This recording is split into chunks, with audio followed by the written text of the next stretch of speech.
Hi dear students, मैं संतोष कुमार प्रयागराज से स्वागत है आप सभी को ऑक्सी कोचिंग के एक और वीडियो में। इस वीडियो में हम आपको प्रश्नावली 8.2 के क्वेश्चन नंबर 3 को सॉल्व करके बताने वाले हैं। मतलब कि पार्ट सी का हम ये वीडियो बना रहे हैं और अगर आपको सारे वीडियो देखने हैं इस प्रश्नावली के तो आप डिस्क्रिप्शन को चेक कर लेना, या फिर अगर आपको 9th क्लास की सारी वीडियो देखनी है तो 9th क्लास की प्लेलिस्ट आपको डिस्क्रिप्शन में मिल जाएगी। आप अपनी मर्ज़ी से कुछ भी देख सकते हो। ओके, वीडियो शुरू करने से पहले सब्सक्राइब कीजिए ऑक्सी कोचिंग यूट्यूब चैनल को और बेल आइकन को ऑल पे कीजिए, जिससे फ्यूचर में कोई वीडियो आप मिस ना करो। अगर आपने पहले से ही सब्सक्राइब कर रखा है तो थैंक यू वेरी मच। तो बात कर लेते हैं क्वेश्चन की। तो ABCD एक आयत है। तो देखो क्वेश्चन में कोई भी आकृति नहीं बना के दी गई है, तो हमें बनानी पड़ेगी आकृति। हमें नहीं, आपको भी बनानी पड़ेगी। ये आकृति है। क्वेश्चन है ABCD एक आयत है। ABCD एक आयत है। वैसे सारी वीडियो में हमारी जो भैंस है वो भी अपना वॉइस ओवर करती रहेगी, तो इसे आप इग्नोर कर सकते हो।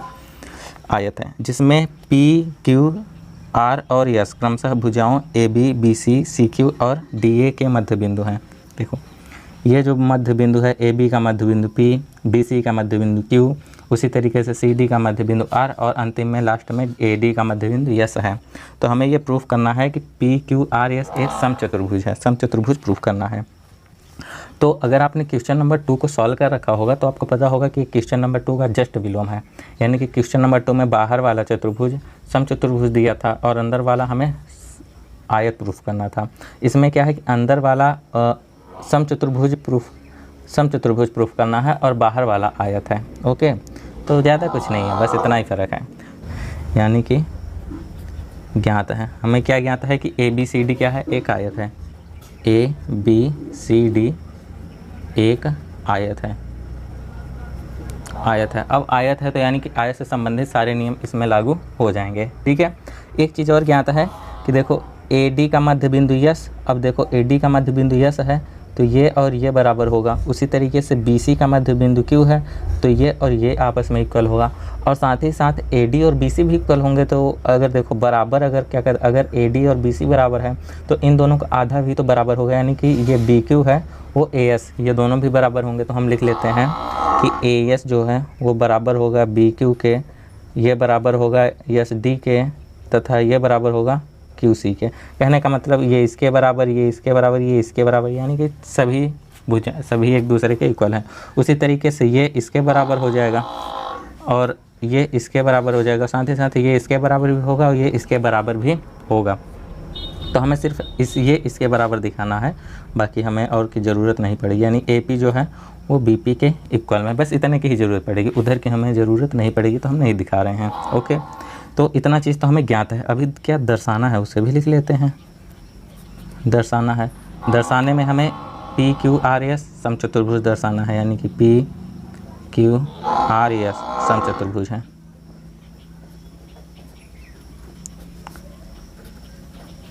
समचतुर्भुज है, ये चीज़ दर्शाना है। अब समचतुर्भुज के बारे में तो आपको पता ही होगा, यानी कि चारों भुजाएं क्या होगी, इक्वल होंगी। देखो फिर से वॉइस ओवर दिया हमारी भैंस ने।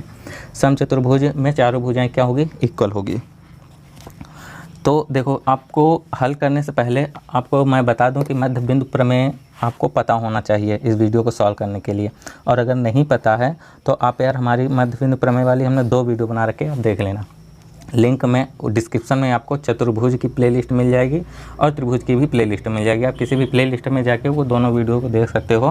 ठीक है, तो देखो हमने जैसे ही इसमें विकर्ण BD डाल दिया, तो रचना तो आप कर लेना। रचना BD विकर्ण डाला, उस इतनी छोटी सी बात है। हम आते हैं मेन पॉइंट पे। तो देखो त्रिभुज ABD, आपको 2 त्रिभुज मिले हैं। जैसे विकर्ण डाला तो त्रिभुज ABD मिला, उसी तरीके से BCD मिला। तो हम दोनों के लिख लेते हैं कि त्रिभुज ABD और त्रिभुज BCD में यहाँ पे मध्य बिंदु प्रमेय को अगर हम लगाएंगे, मध्य बिंदु प्रमेय से इंग्लिश में बोलें तो मिड पॉइंट थ्योरम, यही बोलते होंगे शायद।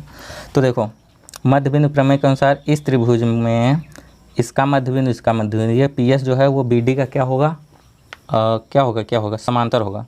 ये PS जो है वो समांतर होगा किसके, BD के। और PS जो है वो BD का आधा भी होगा। यानी कि PS जो है वो आधा होगा BD का, यानी कि 1/2 BD का आधा होगा। अरे कुछ भी नहीं दिखा क्या, अरे बाप रे। देखो ये पी एस जो है वो बी डी के समांतर होगा, यानी पी एस जो है वो बी डी के समांतर होगा। क्यों? क्योंकि भाई मध्य बिंदु प्रमेय के अनुसार। और साथ ही साथ पी एस जो है, ये पी एस जो है वो 1/2 बी डी होगा। हम त्रिभुज ए बी डी की बात कर रहे हैं उसमें, ठीक है।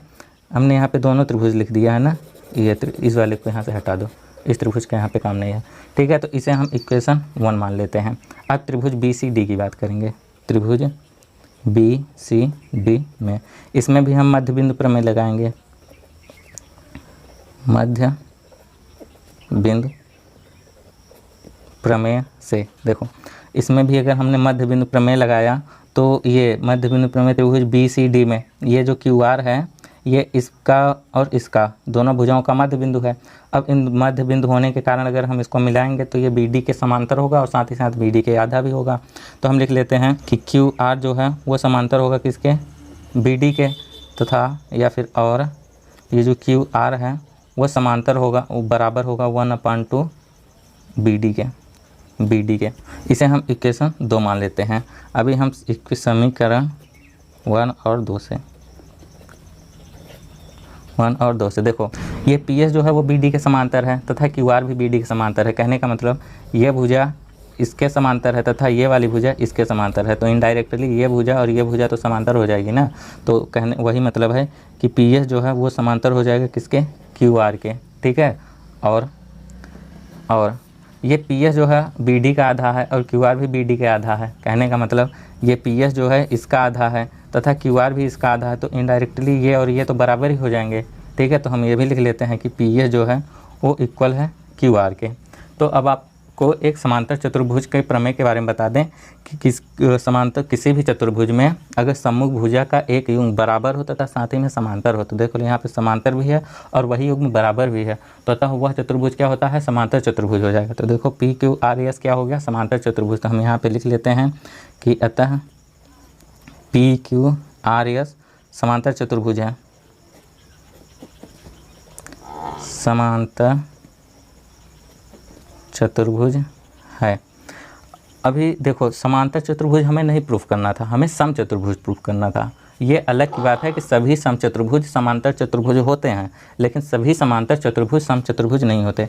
तो अभी समांतर चतुर्भुज तो प्रूफ कर दिया। अब समांतर चतुर्भुज के अंतर्गत हमें क्या क्या प्राप्त हो गया कि पी एस जो है वो क्यू आर के बराबर है, पी एस जो है वो बराबर है क्यू आर के, क्योंकि समांतर चतुर्भुज में समूह भुजाएं बराबर होती हैं। वैसे पी एस बराबर है क्यू आर के यहाँ पे लिखा है, तो उसी को हमने यहाँ पे लिख लिया, ठीक है।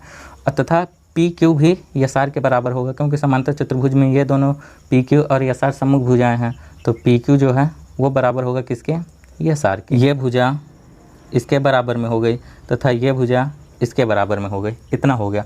अब किसी भी तरीके से इस भुजा को और इस भुजा को अगर हम बराबर दिखा दें तो ये चारों भुजाएं इक्वल हो जाएंगे। और जैसे ही चारों भुजाएं इक्वल हो गए, हमारा ये चतुर्भुज सम चतुर्भुज ऑटोमेटिक प्रूफ हो जाएगा। तो देखो इसके लिए हम क्या करेंगे, इसी आकृति में त्रिभुज एक्स और वाई इन दोनों त्रिभुज को ले लेंगे। त्रिभुज एक्स हमारा क्या है कि ए पी एस, और इस त्रिभुज की बात करें तो बी पी क्यू, और त्रिभुज बी पी क्यू में देखो ए पी एस यानी इस वाले त्रिभुज और बी पी एस यानी इस वाले त्रिभुज में। तो अगर देखो एक्स और वाई, इनडायरेक्टली हम एक्स और वाई को बोल रहे हैं, तो देखो एक्स और वाई को अगर हम सर्वांगसम प्रूफ कर देंगे तो ये भुजा और ये भुजा तो ऑटोमेटिक इक्वल प्रूफ हो ही जाएगी। तो हम वही करने वाले हैं। देखो सर्वांगसम प्रूफ करने के लिए ए एस जो है यानी इस त्रिभुज से ए एस इक्वल होगा इस त्रिभुज के बी क्यू के। क्यों इक्वल होगा भैया? ये रहा, ये देखो ए एस जो है वो बी क्यू के इक्वल है, यहाँ पे देख लो दिखाई दे रहा है, ठीक है।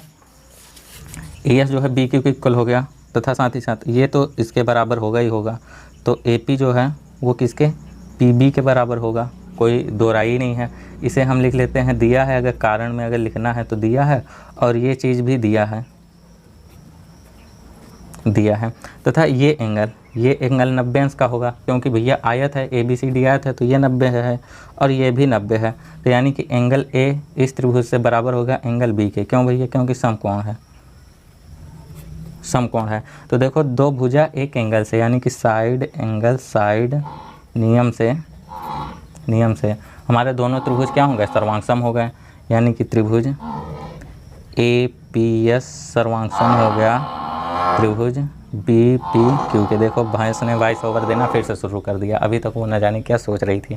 ठीक है, हम आपको बता दें कि भैंस मेरी वॉइस ओवर क्यों दे रही है, क्योंकि देखो उसको दूध लगाने का उसका समय हो गया है, और जैसे ही समय होता है तो वो अपना वॉइस ओवर चालू कर देती है। एनीवे आते हैं अपने फिर से क्वेश्चन पे। तो देखो ये एपीएस और बीपीक्यू सर्वांग सम हो गया, यानी कि ये त्रिभुज और ये त्रिभुज सर्वांग सम हो गया। और सर्वांग सम होने के नाते ये भुजा और ये भुजा तो बराबर ही हो जाएगी ना। तो देखो पीएस जो है वो बराबर हो जाएगी किसके, पीक्यू के। क्यों, सीपीसीटी, कारण में सीपीसीटी लिख देंगे।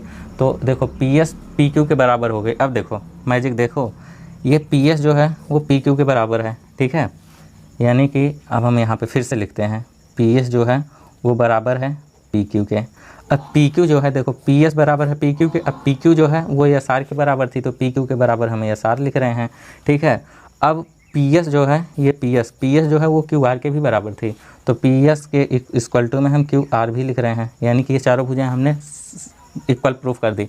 अब जैसे ही चारों भुजाएं इक्वल हो जाएगी तो हमारा चतुर्भुज पी क्यू आर एस क्या हो जाएगा, सम चतुर्भुज हो जाएगा, सम चतुर्भुज है। अब ये सम चतुर्भुज कैसे प्रूफ हो गया, यह भी एक समांतर चतुर्भुज का सम चतुर्भुज का एक प्रमेय है, तो आप देख सकते हो। वैसे प्रमेय समांतर चतुर्भुज का है, तो बाकी आप देख सकते हो। ठीक है, तो यहाँ पे हमने प्रूफ कर दिया है अपना क्वेश्चन नंबर 2 भी बहुत ही इजी तरीके से प्रूफ कर दिया है। तो आई होप कि आपको मेरी भैंस का वॉइस ओवर और ये क्वेश्चन भी आपको प्रॉपरली समझ में आ गया होगा। ठीक है, तो अगर समझ में आ गया है तो यार कमेंट में ज़रूर बता देना, और समझ में आया है यार तो वीडियो को लाइक करके दोस्तों के साथ शेयर तो कर ही सकते हो ना, इतना तो कर ही सकते हो यार। तो फिलहाल इस वीडियो को करते हैं यहीं पे समाप्त। नेक्स्ट वीडियो में हम क्वेश्चन नंबर 4 को सॉल्व करेंगे। तब तक के लिए बाय बाय, टेक केयर, ख्याल रखना अपना, बाय बाय।